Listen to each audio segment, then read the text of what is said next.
Jai Hind, viewers. We welcome you back to another episode of our Expert Opinion series. Today we have with us Commander Sonal Saxena to talk to us about the very important topic of supply chain management. He is an MTech, naval aeronautical engineer qualified on Russian turboprops with management certification from NITIE Mumbai, the number one institution for supply chain in India, and also a recent certification through MIT and BITS Pilani on competing in business through AI powered supply chains. He held appointments including chief manager of a major naval engine holding MRO, and component workshop with experience in indigenization and composite repair. He was chief engineer for three ships and project manager for two major refits in civil defense collaboration. He was also designated Navy's technical flight safety auditor and technical examiner. Sonal, it's wonderful to have you here with us as an expert. And with your rich experience, we look to gain a lot from your wisdom. So, may I start by asking you that what are the recent business trends which have directly impacted challenges in today's supply chains? Sonal, please. Sir, Jai Hind, sir. Thank you, sir, for this wonderful opportunity to speak on MRO Digest forums. It's always a pleasure to be back here. It's a much bigger learning experience for myself as well as what I can contribute for my learnings. It's definitely a pleasure to be with you, sir, and getting promoted on this platform, sir. Sir, coming back to the business trends and supply chains, in today's global market, the pressure to perform is non-stop and need for information is real-time. To maximize competitiveness and profitability, the supply chain needs to be top-notch data management. The competitiveness of companies in the logistics market is aided by efficient supply networks. The recent business trends include market volatility, role of emerging markets, then product localization, product life cycles, which we also discussed some time back. Then there are inherent supply chain risks that are part of the product chain, which have affected the supply chains and form the major business trends. Technology has been embraced extensively for transforming the complete business mechanisms. The recent technology trends that include all over the world, and especially in supply chain also, it's been a major development. They include digitization, analytics, and automation. The business analytics also has graduated from what and why to include the deep analytics of predictive and prescriptive components, which were not there earlier. We were all based on what and why of business analytics only. We were limited to that. So that has changed. Some key challenges in today's supply chain include the global supply chain with long lead times. Earlier, supply chains are very localized. The same has shifted over to a global supply chain. The rising and shifting customer expectations, the expectations are too volatile, too dynamic at the present stage in every sector. There has been increase in labor costs in developing countries. In developed countries also, the labor costs have skyrocketed. Rising emerging energy prices. The energy prices in every sector has increased phenomenally and are directly affecting the bottom line of any product or a company. The transportation systems, they are also kind of, there are capacity pressures in most of the locations, in most of the countries. Very few countries have been able to make a good, decent network. The long lead times are cause of many problems that plague the supply chain. Reduced lead times in your global supply chain with lean thinking is a major phenomena that people are looking into. An efficient versus responsive supply chain is a common dilemma Now, these are two again different terms. Supply, it's very common in supply chains, but it's a common dilemma. You want to make it more efficient or more responsive. I'll come to it later on when we discuss a few other points. So I want to discuss on resilience part of it. That is where we'll come to the responsive supply chain. There, in normal cases, we think efficiency is a good thing, but in supply chains, you have to balance out that. COVID-19 was a stark example of a major disruption. Businesses and their suppliers faced months of challenges leading to extended order to delivery timelines, from port congestions, transportation bottlenecks, raw material shortages, labor constraints at vendors or manufacturers. All of this played a major role in and were a awakening factor in the COVID-19 disruption. As different players in the supply chain tried to respond to demand fluctuations, they created a ripple effect throughout the supply chain. Now, this ripple effect, we term it something called a bullwhip effect. Nearer to the holding of the bullwhip, like a bullwhip is, the ripple is much lesser, but the farther away you go, the ripple magnifies quite a bit. So it's a phenomenon where demand changes at the end of a supply chain and leads to inventory fluctuations along the chain. Generally, slight variations in demand at the customer or retailer level reverberate up to the chain, causing greater discrepancies at the later end. It arises especially, there is something called out policy, order up to policy. So whatever you require, only order up to that. You don't order more than that. So this is a common supply chain stocking policy that has been followed all over the world. But that creates a major bullwhip effect. It's a myopic perspective that needs to be changed. Now, there's another major strategy that is used in in the supply chain. That's the push-pull strategy. A product is pushed or pulled by the customer, pushed by the company, or pulled by the customer. So this strategy was utilized by Dell, and Amazon has also revolutionized its supply chain by using a combination of this push-pull strategy. And coming back, as we say, beware of little expenses. A small leak will sink a great ship. We say it especially in Marines. So digital transformation has. So we need to plug these small leaks. But now come back to digital transformation. For India, especially after the COVID, as I said, it's been a major revival due to digital transformation that happened in the country in the last 2-3 years. It's a $200 billion supply chain, which has been the backbone of India. We have sprung back with key real-time inputs to match up and plug these air gaps. So this business trend, we need to continue. We need to capitalize on it. We need to put it into each and every industry.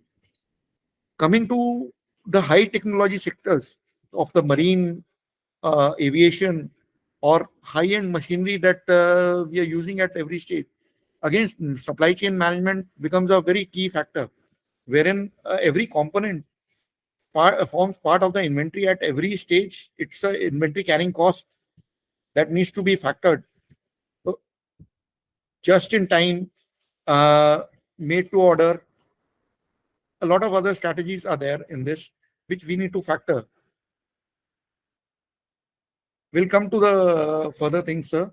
These are the business trends that I feel are very critical to monitor, and we should progress accordingly. Sir. Thank you, Sonal, for that. And you have mentioned, digital transformation, and you talked about demand and the bullwhip. So, with all this which is coming in, is it possible, let's say, how will the demand analytics need to be adapted to these new challenges, which you have talked about for a better demand forecasting? Sonal, please. So, as I said, global supply chain bottlenecks are feeding on one another, sir. With shortages of components and surging prices of critical raw materials using manufacturers around the world. The supply shocks are already showing signs of choking off recovery in some regions. Should we build? Should we build to stock or build to order? There is some. The other concept is assemble to order. Another business production strategy where products that are ordered by customers are produced quickly but are customizable to a certain extent. A very critical strategy for high-end and high-costing technology, as I said, was we need pull strategy, push strategy from the manufacturer itself. He also carries cost. He doesn't want to have a push strategy over there. So that is what we need to inculcate in the high-end, high-tech cost technologies. Theoretical concept, which is very critical to understand, another one is to make a better supply chain decision, is something called risk pooling. In supply chain, now the risks involved at every stage are have to be mitigated. So this is where we need to do risk pooling. Designing and managing supply chains, risk pooling is a statistical concept that suggests that demand variability is reduced if one can aggregate demand, sir. For example, across locations, across products, or even across time, actually. So coming back, as omni-channel uh, logistics is becoming the new norm. You can't have a single channel logistic chain or you can use multimodal transportation that has come in. So consumer and retail companies must be ready to deliver fast, impeccable omni-channel service. So doing so requires a new supply chain network approach that we need. The new capabilities offered by digitalization are significantly changing the existing supply chains in this case, sir. Why should B2B retailers include price optimization and demand forecasting at the core of their digital transformation? There have to be swift changes in customer demand, sir. There are swift changes in customer demand, which make demand forecasting one of the most significant challenges. So stockouts are a major loss in the high-end tech sector and just cannot be afforded. Imagine an aircraft on ground or ship not sailing out with complete shipment for a want of one part. So a host of factors may be responsible for an inventory shortfall, such as unforeseen demand, poor inventory management, or delays in getting product to market also. So here we need to use business analytics to undertake proactive risk management. Successful strategies apply forward-looking market analysis and factor in global, regional, and national nuances. Data-driven insights make an essential part of decision-making. If the vision of Industry 4.0 is to be realized, the most enterprise processes need to be more digitized. A critical element will be the evolution of traditional supply chain towards a connected, smart, and highly efficient supply chain ecosystem. Technologies such as embedded sensors, GPS, RFIDs have helped companies transform their existing traditional supply chain structures. So they have to become more agile, flexible, and open. And a collaborative digital model has to be worked out uh, in this complete setup. So that is where demand analytics and the digitization will make a great help and model in this sector. Thank you very much for that, Sonal. And you had mentioned that for disruptions, and you talked about efficiency and resilience. So, considering major disruptions in recent times, how do we strategize to build resilience in our supply chains? Sonal, please. So that, as I mentioned, efficiency to resilience. Now we need to balance that. Now the global supply chains are moving towards how to make them more resilient so that such kind of disruptions do not affect businesses. The global pandemic has exposed serious flaws in supply chains, including very critical ones for industries. The emergence of new supply chain technologies has been fueling the digital transformation of logistics and supply chain processes. Online brands of all sizes can effectively implement the latest logistic innovations, such as geolocation tools, warehouse management systems. Some of the techniques include what has come out now is near shoring, where you need to have suppliers nearby to your locations. Then multi-sourcing is another factor. Ecosystem partnerships, complete ecosystem partnerships have to come in for the major technologies.